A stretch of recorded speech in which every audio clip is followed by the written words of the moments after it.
Hi, this is Dr. B, and I thought I'd make a short video about how to use these templates. I've got many students that are not using them for submitting assignments. I created them with you in mind so that they're easier to hand things in, so I think you should take advantage of them whenever possible.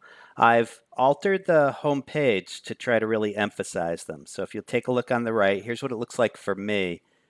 Here's the course PowerPoint. That is the entire course. That's like 84 slides. It's basically the whole course. But I've also made a separate file here of what's called the templates. This is on slide 9. If I just go to slide number 9 here, you should see that these are the same. There it is. See how that's the same? And there you go. So either way, it's the same thing. I would make this bigger. And if you were in week 1 and you wanted to submit some things, all you need to do is click on the one that you want to submit. It's that easy. So say you're working on let's do the second lab. It's a metals density problem. And you'd like to get that thing done, well, you'll go ahead and open up the template. That's what I call these things. And they're designed to make life easy for you. All of the instructions are repeated here. The instructions say to create a table, so I've created a table for you. And it says to get a screenshot that shows that you did things right. So I've got everything on one slide. It's very easy for me to grade. It's very easy for you to do. You don't lose any of the educational content. So I think these things are good. One necessary evil is that it has to be read-only so that when you make a change, it doesn't change the document for everybody. So for each one of these, unfortunately, you do have to wait for this thing to turn black. And once it does, you have to download a copy and then edit that local copy, they call it, for yourself. So once this file thing becomes clickable, which there it is, you can then download a copy right here.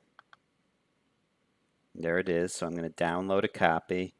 That should show up. And here it is, Lab 2. You can go ahead and open it up and enable editing, and then it'll become editable for you so that you can hand something in.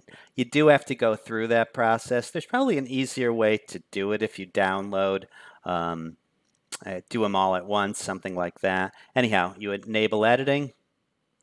You can put your name, enable editing.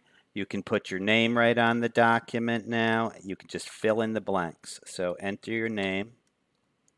I just chose, a random name. Enter your data for the weighing boat. There you go. Paste in your picture there and submit it. So that's how you can hand in every assignment, the labs, the assignment themselves. You'll notice that there's also, if I can make this bigger, you'll notice that there's also links for the quiz review, which you might want to take a look at, right? The playlists for each chapter where you can watch all of the videos here, all the links that you need for each unit. All of the 2, 4, 6 units are right here. Okay, email me if you have any question, guys. I hope that helps, and thanks a lot.